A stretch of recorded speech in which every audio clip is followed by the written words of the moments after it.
पुंडलीकवरद हरिविठ्ठल श्री ज्ञानदेव तुकाराम पंढरीनाथ भगवान की जय। माऊली ज्ञानेश्वर महाराज की जय। जगद्गुरु तुकाराम महाराज की जय।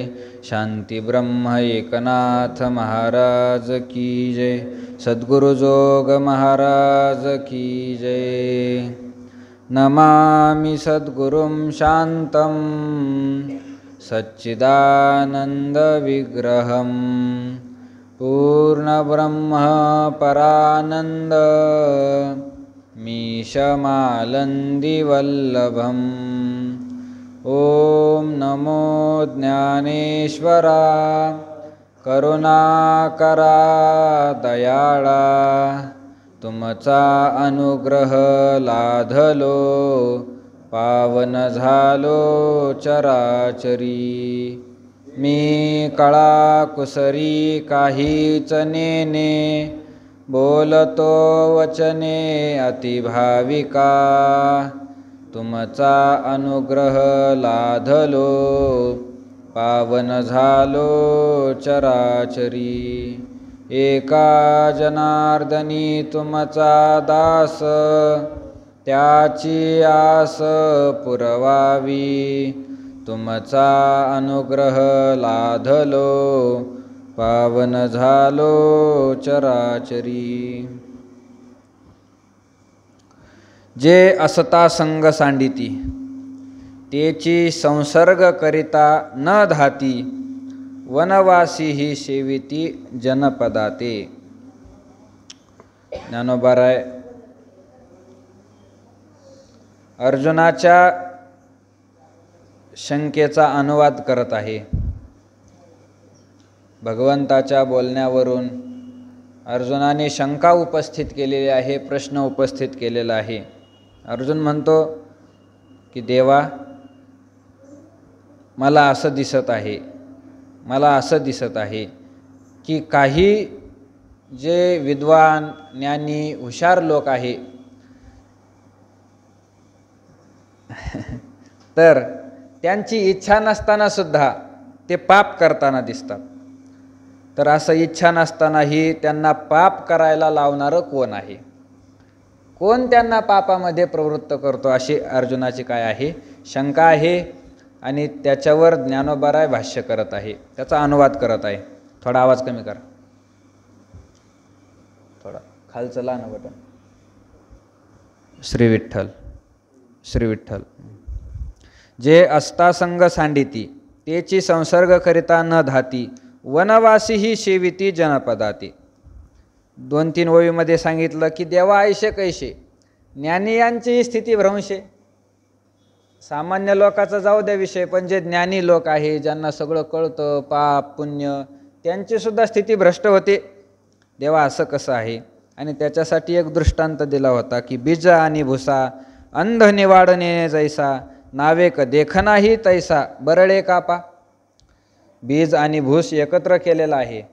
आंधळ्या माणसाला ते निवडता येत नाही। डोळस माणसाला बी वेगळं करता येतं, त्यातलं भूस जे आहे ते भूस वेगळं काढता येतं। पण डोळस माणसाने सुद्धा एखाद्या वेळेला बरळल्यासारखं का करावं, असं अर्जुन म्हणत आहे। पुढं बोलतो की जे असता संग सांडिती तेची संसर्ग करिता न धाती। जे म्हणजे काही लोक असे आहे की असता संग सांडिती। 2 प्रकारचे लोक या जगामध्ये आहे। 2 प्रकारचे लोक या जगामध्ये दिसून येतात। संघाचा त्याग करणारे लोक, संघाचा त्याग करणारे लोक हा एक प्रकार, आणि दुसरा प्रकार आहे संघाचा संग धरणारे। असे 2 प्रकार आपल्याला मांडता येतील। या जगातील लोक असे आहे। काही लोकांनी सगळ्या संघाचा त्याग करून टाकला आणि काही लोकांनी संघाचाच संग केला। संघ शब्दाचा अर्थ होतो संगती, सहवास। संघ शब्दाचा अर्थ होतो। संत वाङ्मयामध्ये या संघ शब्दाला फार किंमत आहे, फार किंमत आहे। करत जावं मनुष्याने। ज्ञानेश्वरी वाचत असताना, गाथा वाचत असताना किंवा नाद भागवत वाचत असताना प्रत्येक पारायणामध्ये एखाद्या विषयासाठी पारायण करावं.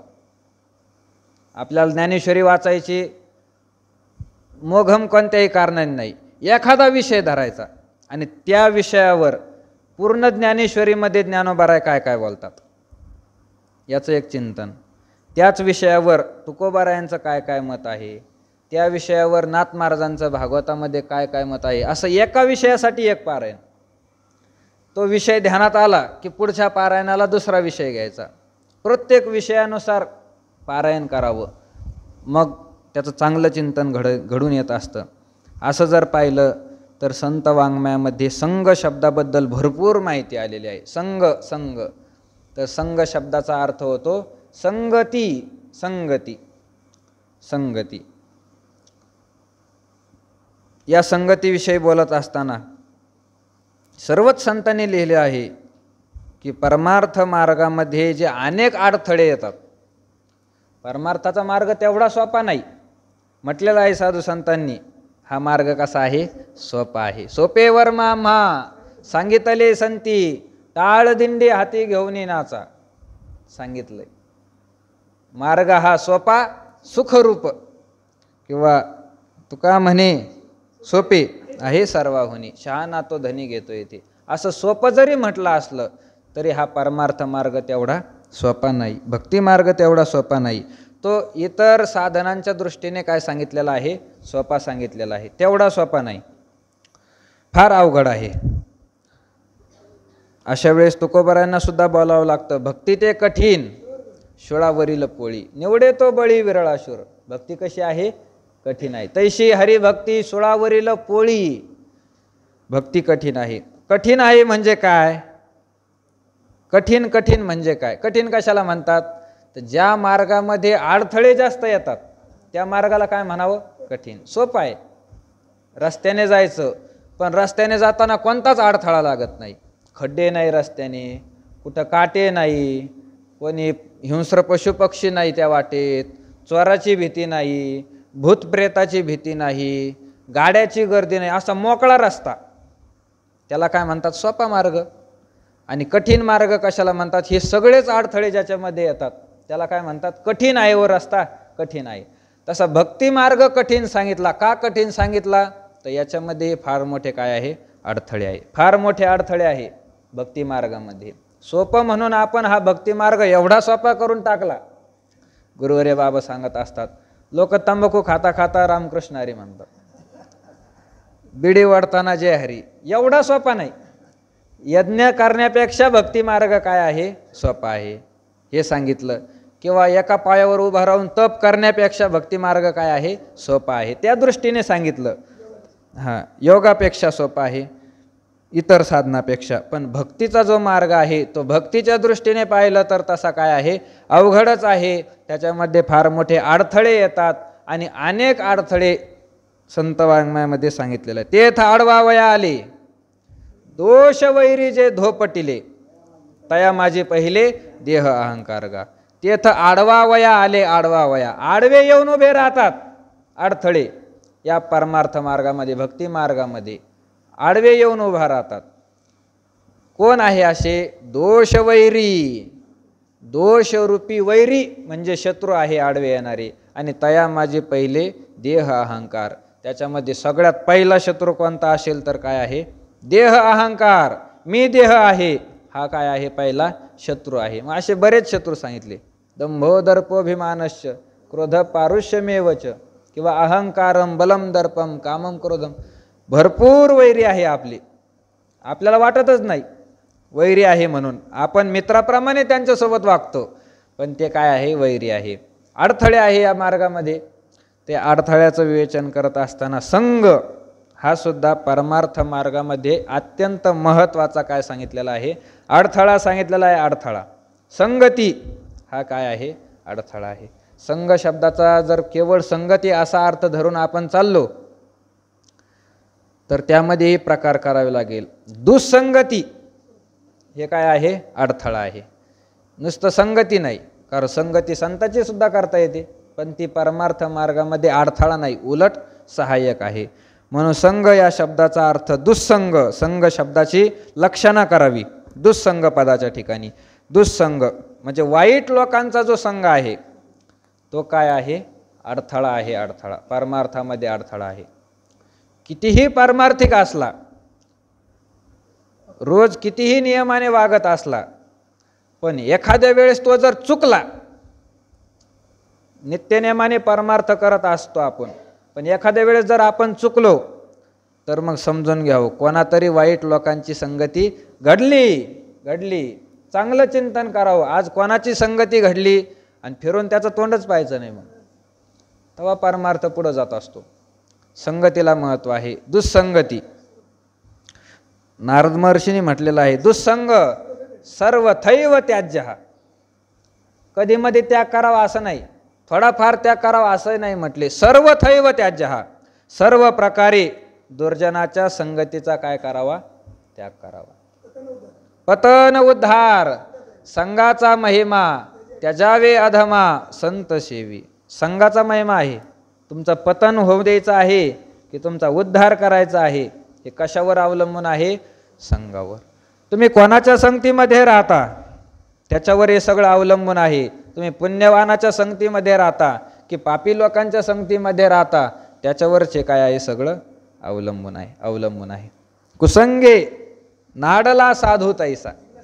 तुकोबारायांचा काय पाहिलं? ढेकणाच्या संगे हिरा जो भंगला, कुसंगे नाडला साधू तैसा. जसं ढेकणाच्या संगतीमध्ये गेल्यानंतर हिरा सुद्धा काय होतो? फुटतो. तोच हिरा. वाचे मारिता जो घनाने जरी मारलं, हिरा ठेविता ऐरणी, तरी सुद्धा तो वाचतो असा असणारा हिरा, पण ढेकणाच्या संगतीमध्ये जर गेला तर तोही फुटतो. तुकोबाराय म्हणतात कुसंगे नाडला साधू तैसा. तसा जो साधू आहे तोही वाईट लोकांच्या संगतीमध्ये जर गेला तर नाडला वायाला जातो. म्हणून दुर्जनाचा भला नव्हे अंगसंग, बोलीलाशे त्याग देशाचा त्या. दुर्जन राहतो ते ठिकाण सुद्धा मनुष्याने सोडून द्यावं. ज्या ठिकाणी दुर्जन राहतो त्या ठिकाणी आपण राहू नये. त्याला तर तुम्ही काढून देऊ शकत नाही. म्हणून आपणच काय करायचं? बाजूला सरकायचं. दुर्जनाच्या देशामध्ये राहायचं नाही. कारण प्रत्येक मनुष्य ज्या ठिकाणी राहतो त्या ठिकाणावर त्याच्या संस्काराचा काय होतो? परिणाम होत असतो. आपल्या अंतःकरणामध्ये कसे संस्कार आहे त्या संस्काराचा परिणाम त्या ठिकाणावर होत असतो. पुण्यवान पुरुष आहे पण एखाद्या ठिकाणी गेल्यानंतर त्याला ही पापाची वासना होती. पुण्यवान माणसाला एखाद्या ठिकाणी पापाची वासना होते. समजून घ्यावं या ठिकाणी कोणीतरी पापी मनुष्य राहत होता. रामायणामध्ये आलेला आहे. प्रभू रामचंद्राच्या याच्या चरित्रामध्ये रामायणामध्ये आलेला आहे. सीतामाता, लक्ष्मण आणि रामचंद्र वनवासामध्ये असताना प्रसंग आलेला आहे. तर एका ठिकाणी सहज बसलेले असतात, मनामध्ये काही नाही, सहज एका ठिकाणी विश्रांतीसाठी थांबले. आता प्रभू रामचंद्रांना काही वाटलं नाही, पण लक्ष्मणाच्या मनामध्ये आणि सीतामातेच्या मनामध्ये काय झाला? विकल्प आला. सीतामातेला वाटलं वनवास प्रभू रामचंद्राला दिलेला आहे, मी त्यांची पत्नी असल्यामुळे त्यांच्या सोबत आलेला आहे, हा लक्ष्मण कशाला आलेला असेल? सीतामातेच्या मनामध्ये विकल्प आला, लक्ष्मण कशाला आलेला असेल? याची पत्नी घरी आहे, पत्नीला सोडून दिलं. भावासोबत एवढं मोठं राज्य होतं, राज्याचा त्याग केला आणि हा रामासोबत कशाला आलेला असेल? याची माझ्यावर नजर तर नसेल? सीतामातेच्या मनात सहज विकल्प आला. लक्ष्मणाच्या मनामध्ये काय आला? विकल्प आला. लक्ष्मणालाही वाटलं आपण राजे हो, कशाला आपण या वनवासामध्ये आलो? दोघांच्या मनात विकल्प आला आणि थोड्या अंतरावर गेल्यानंतर दोघांच्या मनातील विकल्प नष्ट झाला. दोघांनाही पश्चाताप वाटला. सीतामाता आणि लक्ष्मणाला पश्चाताप वाटला. आपल्या मनामध्ये असं पाप कशामुळे आले असेल? दोघांनी काय केलं? प्रभू रामचंद्रांना विनंती केली आणि असं घडलेला सर्व प्रकार सांगितला. प्रभू रामचंद्रांनी सांगितलं, काही काळजी करू नका, तो तुमचा संबंध नाही. ज्या ठिकाणी आपण विश्रांतीसाठी थांबलो होतो त्या ठिकाणी काही वर्षांपूर्वी एक फार मोठा दैत्य राहत होता, राक्षस राहत होता, पापी होता, अधर्मी होता आणि त्याच्या संस्काराने ही भूमी काय झालेली आहे, दूषित झालेली आहे. आणि त्या भूमीमध्ये आल्यानंतर साहजिकच तुमच्या मनामध्ये काय झाला, विकल्प झाला, विकल्प. आता सीता माता आणि लक्ष्मणाच्या मनामध्ये विकल्प येत असेल तर मग आपण काय आहे त्या ठिकाणी. म्हणून दुर्जनाच्या संगतीचा त्याग करावा, दुर्जन ज्या ठिकाणी राहतो त्या ठिकाणाचाही काय करावा, त्याग करावा, त्याग करावा. संघ कामाचा नाही, संघ कामाचा नाही. संघाचा जर त्याग झाला तरच त्याला परमार्थाची काय आहे, प्राप्ती आहे, परमार्थाचा शेवट आहे. जोपर्यंत संघाचा त्याग घडत नाही तोपर्यंत काहीच हाताला येत नाही. संघाचा त्याग झाला पाहिजे. जोवरी संघ प्रकृतीचा तव त्याग न घडे कर्माचा, ऐशियाही करू म्हणते तयाचा आग्रहोची उरे. प्रकृतीचा जोपर्यंत संघ आहे तोपर्यंत कर्माचा सुद्धा काय घडत नाही, त्याग घडत नाही. हे संघाचं महात्म्य आहे. संघाचा त्याग झाला पाहिजे. पूर्वपक्षी धातू धिक्कारिले जन, स्वये जनार्दन तेची झाले. तुकोबारांनी सांगितलंय पूर्वपक्षी म्हणजे अगोदर होऊन गेलेले जे संत मंडळी आहे, साधक मंडळी आहे, त्यांनी काय केलं, धातू धिक्कारिले आणि जन धिक्कारिले. मग स्वये जनार्दन तेची झाले. जनार्दन स्वरूप झाले, ते भगवंताला प्राप्त झाले, भगवंताची त्यांना प्राप्ती झाली. सगळं खरं आहे. कधी झाली प्राप्ती, अगोदर त्यांनी साधना काय केली तर पूर्वपक्षी धातू धिक्कारिले जन, धातूचा धिक्कार केला. आणि दुसरं म्हणजे जनांचा त्यांनी धिक्कार केला. धातू शब्दाचा अर्थ होतो पैसा, पैसा, सोनं नाणं, जमीन, हे सगळं धातूमध्ये येतं. जेवढी काय आपली संपत्ती आहे, धातू या उपलक्षणावरूनच ते सगळं समजून घ्यावं. या सगळ्या संपत्तीचा काय करावा लागतो, धिक्कार करावा लागतो, त्याग करावा लागतो. त्यानंतर जन धिक्कारिले, लोकांचाही काय केला, त्याग केला, म्हणजे जनमान्यतेचा त्याग केला. हे दोन घटक तुकोबारायांनी गाथ्यामध्ये विशेषतः सांगितलेले आहे. कोणतेही तुम्ही अभंग पहा, दोन घटक. स्वतःचं जीवन जरी सांगितलं, तुकोबारा म्हणतात द्रव्याचा तो आम्ही धरितो विटाळ, तया पाठी काळ लाग करी. द्रव्य आम्हाला त्याचा विटाळ आहे, विटाळ, त्याला आम्ही स्पर्शच करत नाही पैशाला. मानदंभ चेष्टा, हे तो शुकराची विष्ठा. या दोन गोष्टीचा त्यागच केला, संघाचा त्याग केला, कशाचाही संघ केला नाही. तुकोबारांचं जीवन पहा, किती निर्मळ होतं जीवन, कशाचाच संघ नाही, कशाचाच संघ नाही. बोर्ड लावलेलं होतं दरवाजामध्ये, बोर्डच लावलेलं होतं, इथं यायचं असेल, इथं यायचं असेल तुम्हाला तर परमार्थाची चर्चा करा, देवाविषयी काय असेल ते बोला, बाकीचं बोलायचं नाही. तुम्हाला व्यवहाराचं बोलायचं असेल तुमचं तोंड काळं करा तिकडं. अभंग आहे, एका अभंगामध्ये सांगितलेलं आहे. नका मज पाशी वदो प्रपंचाचे विशी, मज पाशी प्रपंचाचे विशी वदो नका. माझ्याजवळ प्रपंचाच्या गप्पा आणू नका. तुमचं लग्न झालं का, तुम्हाला पोरं झाले का, ना कुंकडं काय, तुमचे पाहुणे कोणत्या गावचे, ये गप्पा नको. नका मज पाशी वदो प्रपंचाची विषयी. प्रपंचाचा आमच्या संसाराची मज न सायेची वार्ता. मला बातमी सुद्धा सहन होत नाही संसाराची, माझ्यापाशी बोलू नका.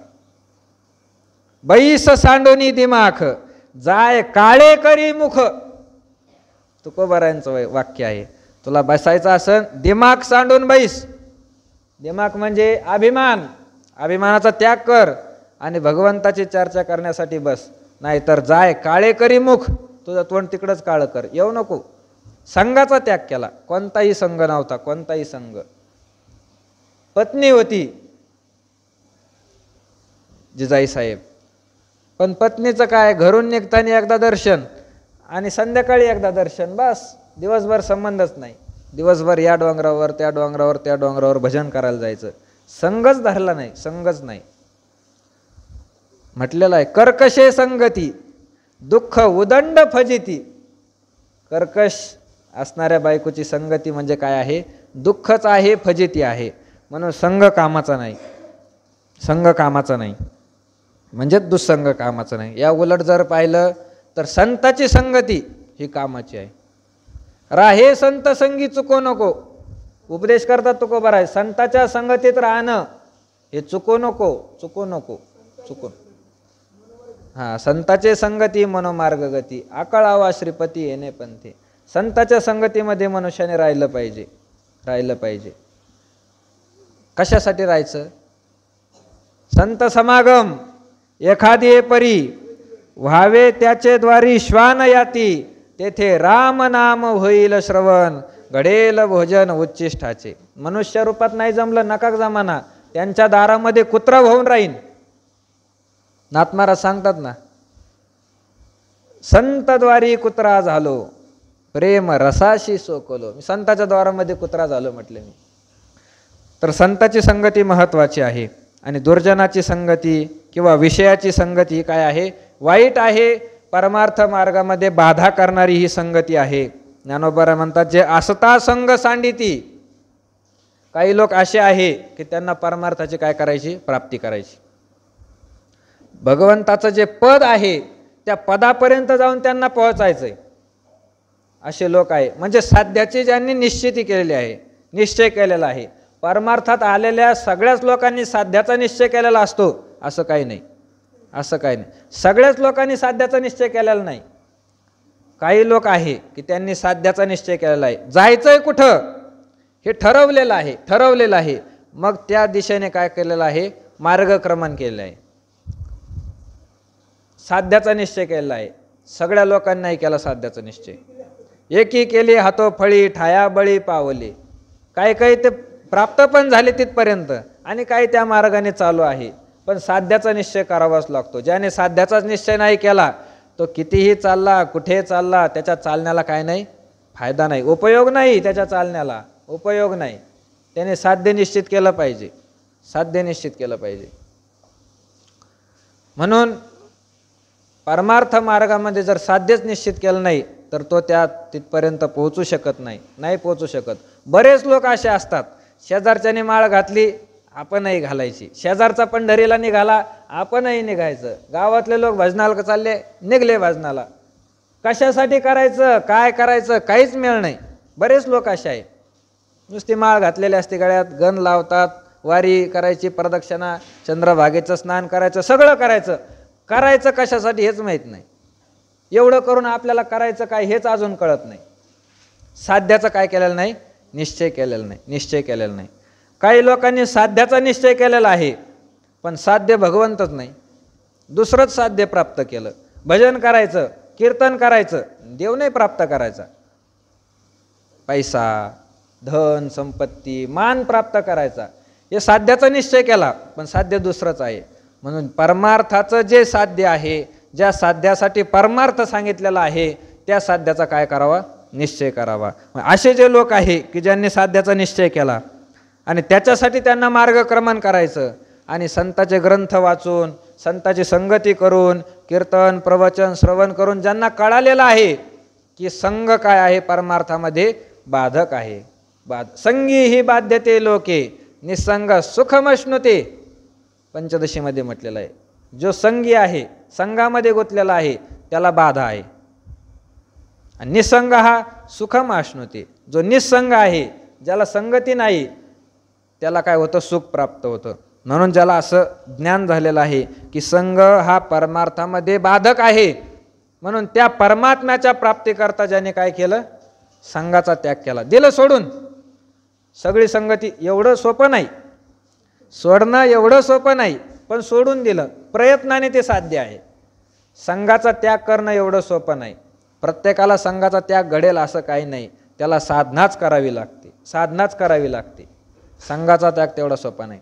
जे प्रतिकूल आहे त्याचा त्याग होणं सोपं आहे, पण अनुकूल गोष्टीचा त्याग घडत नाही. प्रतिकूल गोष्टीचा त्याग मनुष्य करू शकतो, करू शकतो. एखादा माणूस जर मेला, दावा करायचा आहे, दावा केला आणि ते पिंडाला कावळाच शिवाना, पिंडाला कावळाच शिवत नाही, मग त्याला काहीतरी सोडावं लागतं. त्याचा मुलगा असेल, त्याचा पुतण्या असेल किंवा मुलगी असेल, तिनं तिथं पिंडापाशी म्हणावं लागतं तुमच्या नावाने मी हे गोष्ट खाणं सोडून देईन. मग त्या पिंडाला कावळा शिवतो. तिथं म्हणताना सुद्धा माणसं काय सांगतात? जे आपल्याला आवडत नाही ते सांगायचं. एखाद्याला कारलं खायला आवडत नाही, बाबा तुमच्या नावाने मी आजपासून कारलं खाणं सोडून देईन. आवडीची गोष्ट कोणी सोडत नाही, ते प्रतिकूल आहे त्याचा त्याग सहज होत असतो. अनुकूल गोष्टीचा त्याग घडणं तेवढं सोपं नाही, त्याच्यासाठी साधनाच करावी लागते, साधनाच करावी लागते. बाबा सांगत असतात विनोदाने की चातुर्मासाला येणारे लोक बायकोचा त्याग करून येतात, बायकोचा त्याग करून येतात, पण तंबाखूची पुडी सोबतच असते. बाबाचं वाक्य आहे. म्हणजे प्रतिकूल गोष्टीचा त्याग घडणं सोपं आहे, अनुकूल गोष्टीचा, आपल्याला आवडणाऱ्या प्रिय गोष्टीचा त्याग घडणं काय नाही, शक्य नाही. त्याच्यासाठी साधनाच करावी लागते आणि अत्यंत कठोर साधना करावी लागते. 1-2 दिवसाची ही साधना नाही. म्हणून ज्यांनी ओळखलेलं आहे की संघ परमार्थामध्ये बाधक आहे आणि त्या संघाचा त्याग करण्यासाठी ज्यांनी प्रयत्न सुरू केलेले आहे, भरपूर प्रयत्न केल्यानंतर संघाचा ज्यांनी काय केला, त्याग केला, त्याग केला, त्याग केला. संघ शब्दाचा या ठिकाणी आसक्ती असाही अर्थ करता येतो. संघ शब्दाचा अर्थ होतो आसक्ती, आसक्ती, आसक्तीचा त्याग केला. भक्ती मार्गातलं हे वैशिष्ट्य आहे. इतर मार्गामध्ये हे पाहायला मिळत नाही, पण भक्ती मार्गामध्ये हे इतर मार्गापेक्षा विशेष आहे, विशेष आहे. तुम्ही योगाच्या मार्गाने जर गेले, तुम्हाला घरात बसून योग करता येत नाही. येतो करता नाही, घरात बसून योग करता येत नाही. यज्ञ करायचा, यज्ञसुद्धा घरात बसून नाही करता येत. तप करायचं, तपसुद्धा घरात बसून करता येत नाही. या गोष्टीला त्याग करावा लागतो, त्याग, गोष्टीचा त्याग करावा लागतो. आसक्ती तर दूरच राहिली, त्या पदार्थाचा त्याग करावा लागतो. एखाद्याला योगाची साधना करायची, कोणत्या ठिकाणी योगाची साधना करावी? वारकऱ्यासारखं आहे का, कुठं बसला हरिपाठ घेतला, तसं चालतच नाही योगाच्या साधनेमध्ये. भगवंताला विचारलं योगाची साधना कुठं करायची, भगवंतांनी सांगितलं 6व्या अध्यायामध्ये, शुचो देशे प्रतिष्ठाप्य स्थिरमासनमात्मनः नात्युच्छ्रितम नातिनीचम चैलाजिन कुशोत्तरम. योगाची साधना सांगितली भगवंतांनी. कुठं योग करायचा? शुचो देशे, पवित्र ठिकाण असलं पाहिजे, ते पवित्र ठिकाण, पवित्र ठिकाण पाहिजे. त्याच्यावर भाष्य करत असताना ज्ञानोबांनी म्हटलेलं आहे की एखादं शिवालय, एखादं शिवालय पाहिजे, अथवा निगूढ मठ व्हावा, निगूढ मठ व्हावा की शिवालय, एखादं महादेवाचं मंदिर असेल किंवा ज्या ठिकाणी कोणीच जात येत नाही असं शांत पवित्र असणारा एखादा मठ, त्या ठिकाणी तुम्ही योगाची काय करा, साधना करा, साधना करा. त्या ठिकाणी कोणीच आलं नाही पाहिजे, कोणीच आलं नाही पाहिजे, त्या ठिकाणी कोणीच नाही. शांत वातावरण पाहिजे योग करण्यासाठी, शांत वातावरण पाहिजे, एकांत पाहिजे. आली गेली मयुरे आम्ही नानो म्हणू असं आहे. एखादा मोर आला, एखादा राजहंस आला, ते काही हरकत नाही, पण माणसाचं त्या ठिकाणी येणं जाणं नसलं पाहिजे योग करण्यासाठी. ज्ञानोबांनी विस्ताराने सांगितलं आहे. किंवा जो संती वसविला ठावो, जो संती वसविला ठावो, त्या ठिकाणी संत लोक राहिले पाहिजे. पूर्वीच्या साधकाने तिथं राहून ते स्थान पवित्र केलेलं पाहिजे. शुचौ देशे, त्या ठिकाणी योग करायचा. कसा करायचा? स्थिरमासनमात्मनः, स्थिर काय करायचं? आसन लावायचं, स्थिर आसन लावायचं. कसंही नाही बसता येत योगाला, योगाला तसं सांगितलं ते सिद्धासन, अमका आसन तमका आसन लावून बसावं लागतं, ते योग करावं लागतो. आसन कसं घालायचं? नात्युच्छ्रितम नातिनीचम, फार वरही नाही पाहिजे योगाचं साधन, फार वर पलंगावर बसून नाही करायचं, नाही जमत. आणि फार खाली जमिनीवर तसंही नाही जमत, मध्ये पाहिजे. चैलाजिन कुशोत्तरम, त्याच्यासाठी काय पाहिजे? चैल म्हणजे शुद्ध पांढरं वस्त्र पाहिजे. आजीन म्हणजे वाघाचं किंवा हरणाचं कातडं, आणि कुश, कुश म्हणजे गवत. असं 3 प्रकारचं आसन रचावं लागतं. त्यावर मग योग करण्यासाठी बसावं लागतं. कोणालाही योग नाही जमत. योग करण्यासाठी खालच्या श्लोकात आलेलं आहे ना, जो जास्त खातही नाही,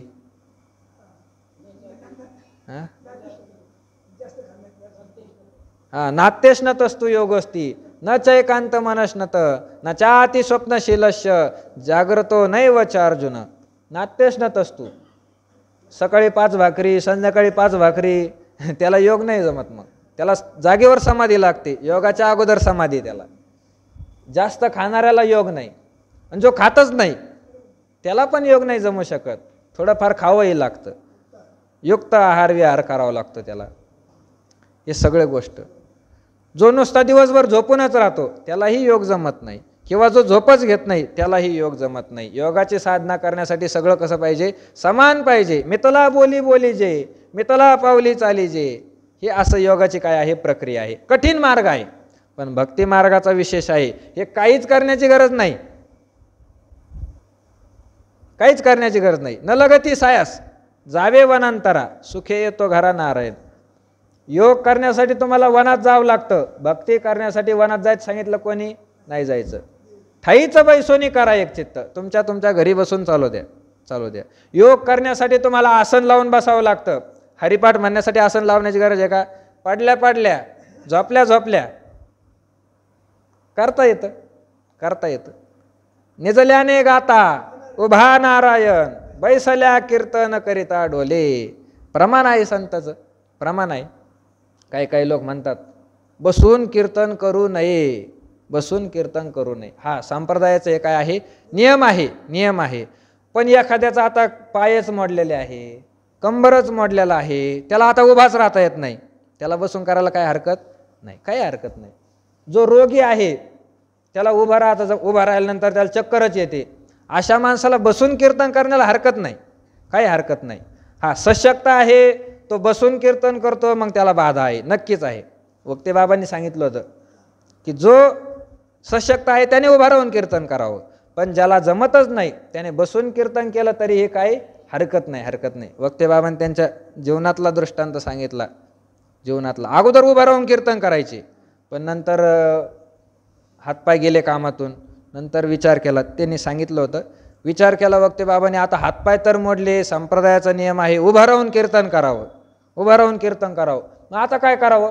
आपले हातपायच कामातून गेले, आता कीर्तन करायचे द्यायचे सोडून, असा विचार केला. मग वक्ते बाबांनी सांगितलं की मी गाथ्याला शरण गेलो. तुकोबारायांच्या गाथ्याला सांगणारे कोण आहे? दुसरे हेच ग्रंथ आहे सांगणारे, हेच ग्रंथ आहे. तुम्ही अनुभव घेऊन पहा. एखादी शंका मनामध्ये आली, एखादा प्रश्न पडला, काहीच करायचं नाही, एक स्थिर चित्त करायचं. ज्ञानेश्वरी गाथा किंवा नाथ महाराजांचं भागवत, आपली ज्याच्यावर जास्त श्रद्धा आहे तो ग्रंथ पुढं घ्यायचा आणि मनोमन प्रार्थना करायची, माझी अशी शंका आहे, आणि तुम्ही काय करा? दूर करा. आणि बस ग्रंथाचं पान उघडायचं. या ग्रंथाचं असं महात्म्य आहे की त्या शंकेचं तुमचं समाधान होणारच. तेवढी श्रद्धा ठेवून करायचं, होणारच. ही महात्म्य, या ग्रंथाचं महात्म्य आहे. वक्ते बाबांनी सांगितलं, मग गाथ्याला शरण गेलो आणि तुकोबारायांना विनवणी केली, अशी माझी परिस्थिती आहे, मी काय करू? आणि मग गाथा उघडला आणि पुढं अभंग आला, निजल्याने गाता उभा नारायण, बैसल्या कीर्तन करिता डोले. कीर्तन करिता म्हणजे बसून जर कीर्तन केलं, तुकोबाराय म्हणतात बसून कीर्तन केलं तर मग काय अडचण आहे? असं आहे. म्हणून भक्ती करण्यासाठी एक बाह्य अंगाची काहीच विशेष नाही.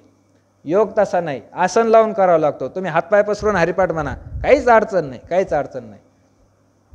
योगाला शुचो देशे, पवित्र देश लागतो. हरिपाठ म्हणण्याला, भक्ती करण्याला पवित्रच देश असावा लागतो असं नाही. पवित्र देशात केलं तर अजून चांगलं, पण कुठेही करा तुम्ही, चांगलंच आहे ते. हां, एकांती लोकांती कुठेही चालतं. म्हणून ह्या भक्ती या साधनाचं काय आहे? विशेष हे आहे की भक्ती या साधनामध्ये बाहेरच्या पदार्थाचा त्याग करावा असं नाही. या भक्ती साधनातलं एवढंच वर्म आहे, संघाचा त्याग. संघ शब्दाचा अर्थ होतो आसक्तीचा त्याग घडला पाहिजे. नाहीतर आसक्ती अंतःकरणामध्ये तशीच आहे. पोराची आसक्ती तशीच आहे, बायकोची आसक्ती तशीच आहे, द्रव्याची आसक्ती तशीच आहे, सगळी आसक्ती तशीच आहे. आणि हिमालयामध्ये जाऊन बसला, संन्यास घेऊन वैतागाने गेला, संन्यास घेतला, तर त्याला परमार्थ घडेल का? नाही घडू शकत. दिसला असेल तुकोबारायांना कुठतरी, तुकोबारांनी वर्णन केलं आहे की कुटुंबाचा केला त्याग, नाही राग जव गेला, भजन ते वंगाळवानी. कुटुंबाचा त्याग केला, निघून गेला घरदार सोडून, पण राग जव नाही गेला. राग शब्दाचा अर्थ आसक्ती. अंतःकरणातली आसक्ती जोपर्यंत गेली नाही तोपर्यंत घरादाराचा त्याग करून उपयोग नाही. आसक्ती गेली पाहिजे. आसक्ती गेल्यानंतर या बाकीच्या गोष्टी कराव्या. आसक्ती गेल्याशिवाय. खरं तर तुकोबारांचं जर अभंग पाहिले, वासुदेव प्रकरण जर पाहिलं, तुकोबारांनी एका प्रकरणात म्हटलेल्या वासुदेवामध्ये, शेवटचा वासुदेव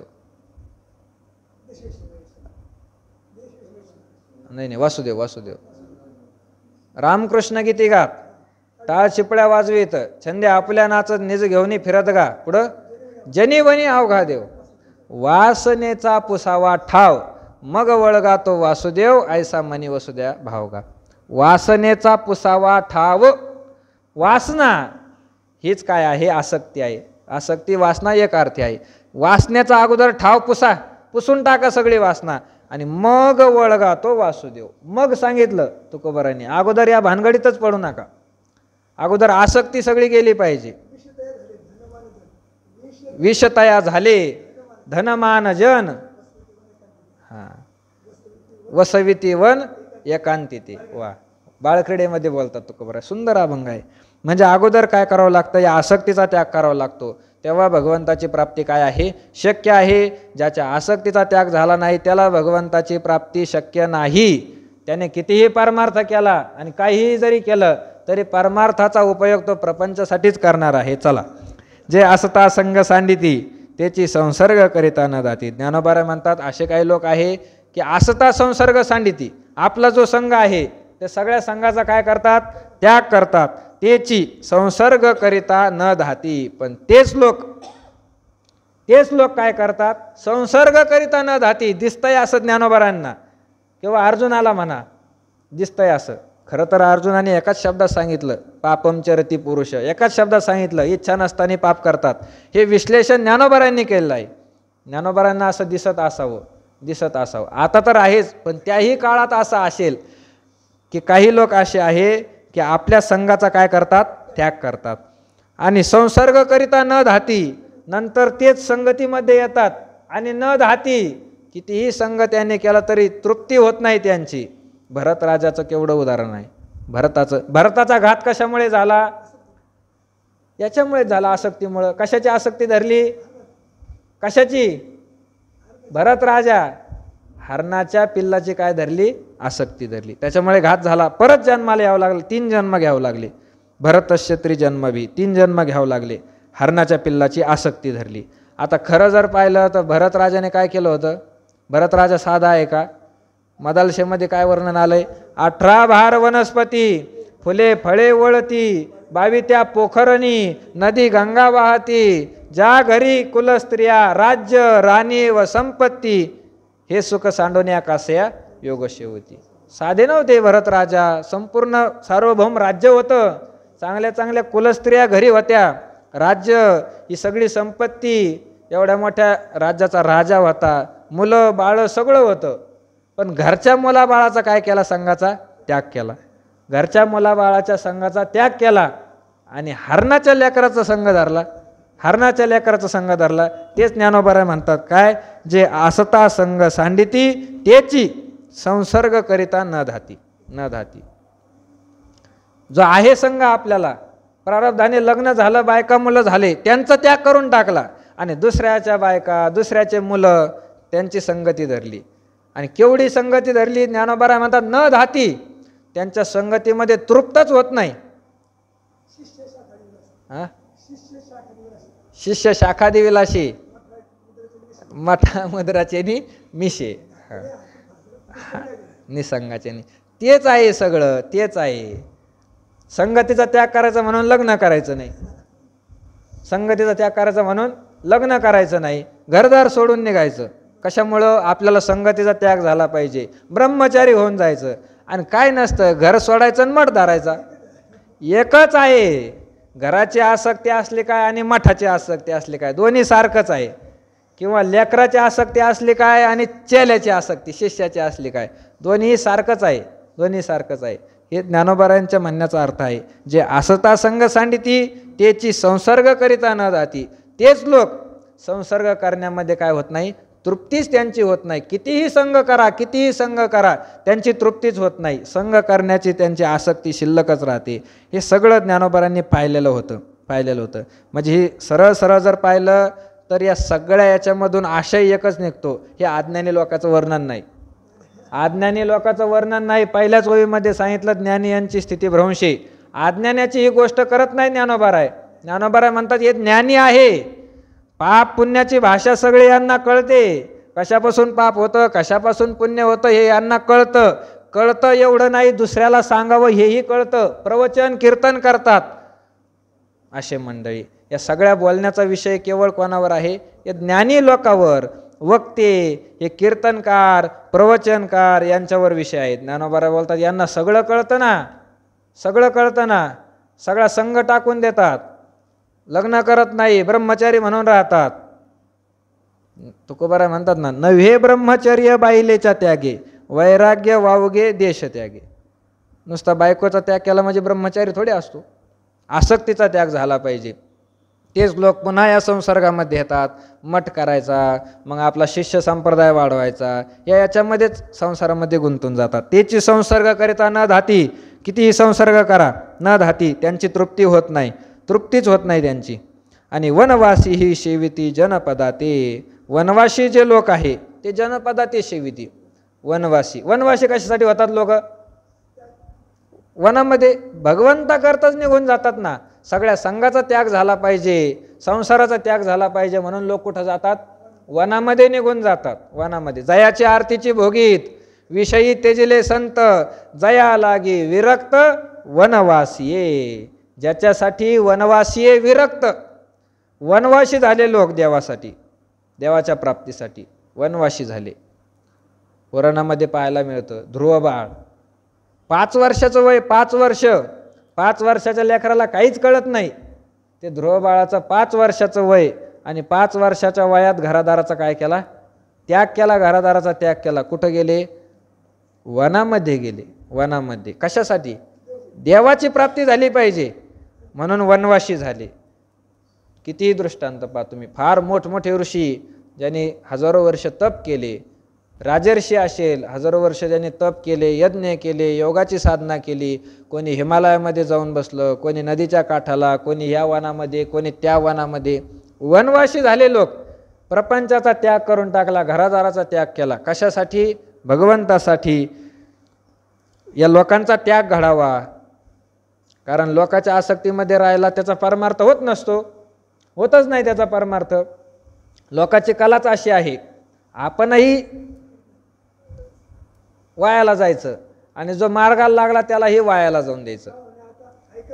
हा, तुका म्हणे आता ऐका वचन, तेजोनी आजन भक्ती करा. भक्ती करायची ना तुम्हाला, अगोदर ऐका म्हणले तुकाराम महाराज म्हणले, अरे आमच्या येड्याचा ऐका. भक्ती करायची ना, अगोदर लोकाचा त्याग करा आणि मग भक्ती करा. कारण हे लोक जे आहे ते तुम्हाला तुमची भक्ती घडू देत नाही भक्ती घडू देत. लोकांचा फारच वाईट स्वभाव आहे. एखादा साधक असेल, लहान मुलगा असेल, हळूहळू भजन कीर्तन करायला लागला की लोक त्याची स्तुती करायला लागतात, लोक स्तुती करायला लागतात. ज्ञानेश्वर महाराजच आहे, हे तुकाराम महाराजच झाले, हे नाथ महाराजच आहे. एवढं सोपं नाही ते. तुकोबाराय जरी म्हटले, तुकोबाराय एका जन्मात झाले का? मागे बहुता जन्मी हेची करीत आलो आम्ही म्हटले. एवढं सोपं नाही राहत, पण लोक मातीतच घालण्यासाठी तयार असतात. म्हणून कोणीही साधक असला, एखादा महात्मा असला, भगवत मार्गामध्ये भक्ती मार्गामध्ये चालणारा असला, तर त्याची स्तुती करू नये त्याची स्तुती. हा, स्तुती करणं योग्य आहे, पण त्याच्यासमोर करू नये. दुसऱ्यामध्ये बसलेल्या असताना लोकांना जरूर सांगावं, तो काय आहे, काहीतरी साधक आहे, असं आहे तसं आहे. त्याच्या तोंडावर बोलू नये, त्याच्या तोंडावर बोलू नये. तो पुढं असताना वा महाराज तुम्ही काय सुंदर, तुमचं आमचं, तुमचं तमुक, तुमचं, हे त्याच्या तोंडावर बोलू नये. कारण त्याचं पतन होत असतं. त्याला लगेच वाटतं आपण तुकाराम महाराज झालो, लगेच वाटतं त्याला आपण नाथ महाराज झालो, म्हणून त्याचं सगळंच संपून जातं. त्याला अभिमान व्हायला लागतो, अभिमान. म्हणून स्तुती करू नये. आपणही कोणाची स्तुती घेऊ नये. नका माझी स्तुती करू संतजनी, होईल या वचनी अभिमान. तुकोबाराय विनंती करतात. कोणाला विनंती आहे? संतजनी. सामान्य लोकांना नाही विनंती केली तुकोबारायांनी, संताला विनंती केली. कारण ते तुकोबाराय होते. सामान्यांनी स्तुती केली असते त्याच्या कानामाग घालले असते ना, पण ते संत होते, मग संताला काही बोलता येत नाही ना. तर संतांनी जरी स्तुती केली, तुकोबाराय म्हणतात संत मंडळी माझी स्तुती करू नका स्तुती. कशामुळं? होईल या वचने अभिमान. तुमच्या या बोलण्यामुळे मला काय होईल? अभिमान होईल. अरे हे संत लोक आहे, आपल्याला तुकाराम महाराज म्हणतात, अभिमान होईल, माझी स्तुती करू नका. भारे भव नदी नुतरवे पार, दुरावती दूर तुमचे पाय, तुका म्हणे गर्व पुरविल पाठी, होईल माझ्या तुटी विठोबाची. माझा विठोबा माझ्यापासून दूर जाईल, माझी स्तुती करू नका. म्हणून या लोकांचा त्याग घडावा म्हणून हे सगळे कुठं जातात? वनामध्ये निघून जातात. कारण वनामध्ये कोणीच येत नाही. लोकच आले नाही म्हणजे स्तुती कसं काय होईल? लोक आले तर नंतर स्तुतीचा प्रश्न आहे ना. लोकच नाही त्या ठिकाणी, स्तुती होणार नाही. म्हणून वनामध्ये निघून जातात. बस आता वनामध्येच राहायचं, वनामध्येच राहायचं. आणि काय होतं त्यांना काय नाही. 4-6 महिने झाले, 1-2 साल झाले, निघाले बोंबलत परत. दिसतंय ना असं देवा, आम्हाला दिसतंय ना. 5-5 वर्ष हिमालयामध्ये राहिले, तपश्चर्या केली कडक, फिरून परत वना इकडंच आले, परत लोकांमध्येच आले. त्याची तपश्चर्या गेली, ती साधना गेली, सगळं वायाला गेलं. कारण ज्याच्यासाठी करायचं तेच केलं नाही. लोकांचा त्याग घडावा म्हणून साधना केली आणि साधना करून परत लोकांमध्येच आले. आणि लोकांचं ठरलेलंच आहे, लोकाला जवळच्या माणसाची किंमत नसते, लांबचा असला का त्याची लोकांना काय वाटते? किंमत वाटते. मग एखादा हिमालयात जाऊन आला, वा महाराज म्हणजे आता मुक्तच झालेले आहे, हिमालयामध्ये साधना केली, असं केलं तसं केलं, झाली त्याची माती. हे लोकांचं ठरलेलं आहे. दूरचं असलं म्हणजे लोकांना काय होतं? विशेष वाटतं. म्हणून तुम्ही पहा, काही कीर्तनकारसुद्धा असे असतात, काही कीर्तनकारसुद्धा असे असतात, जवळच्याच गावाचे असतात, पण सप्त्याच्या पत्रिकेमध्ये आळंदी देवाची, लोकांना वाटतं आळंदीवरून महाराज येणार आहे, थोडं काय वाटतं? विशेष वाटतं. ही लोकांची पद्धत आहे. म्हणून वनवासी ही सेविती जनपदाते. जे वनवासी लोक आहे देवा, ते वनामध्ये गेलेले आहे, तिकडंच साधना करायची, ते सोडून परत लोकांमध्ये येताना दिसतात. लोकांची संगती धरतात. मग लोक जसं आचरण करतात तसंच आचरण करायला लागतात. चुकून हुकून लोकांनी स्तुती केली, ते स्वतःला मोठे मानायला लागतात, त्याच्यामध्ये फुगून जातात, स्वतःलाच देव मानायला लागतात. मीची देव ऐशे सांगशी म्हटलेलं आहे तुकोबारायांनी. स्वतःला देव मानायला लागतात. एवढी यांची घसरणूक होते, पतन होतं. देवा कशामुळं? कशामुळं घडतं हे? कशामुळं? ही अर्जुनाची शंका आहे. एवढंच म्हणायचं. त्यांना काही इच्छा असते असं आहे का? वनामध्ये गेले, आसक्ती सोडून दिली. कशासाठी सोडून दिली? या लोकांचा त्याग घडावा, पैशाचा त्याग घडावा, सगळ्या संघाचा त्याग घडावा म्हणून गेले. परत संघामध्ये येण्याची त्यांची अपेक्षा नसते देवा, त्यांची इच्छा नसते, तरीही ते संगतीमध्ये येताना दिसतात, लोकांमध्ये येताना दिसतात. थोडक्यात अर्जुनाला हे म्हणायचं की पुण्य करायला जे गेलेले आहे ते परत माघारी येऊन पाप करताना देवा आम्हाला दिसतात. हे कशामुळे? पुण्य करण्यासाठी सगळे लोक चातुर्मासाला जातात देवा, चातुर्मास झाला का परत घरी तिकडं पाप करायला लागतात देवा. हे कशामुळं आहे? कशामुळं घडतं देवा? हे आमच्या प्रत्येकाच्या जीवनामध्ये अनुभवाचा विषय. कशामुळं घडतं? एवढी अर्जुनाची काय आहे? शंका आहे. अजूनही 2-3 ओळीमध्ये ज्ञानोबारांनी त्याचं विवेचन केलेलं आहे, पण आपली वेळ संपलेली आहे. आज 235 ओळीपर्यंत आपण आलेलो आहे. उद्या पुढच्या ओळीचं चिंतन करण्याचा प्रयत्न करू. पुंडलिक वरद हरी विठ्ठल श्री ज्ञानदेव.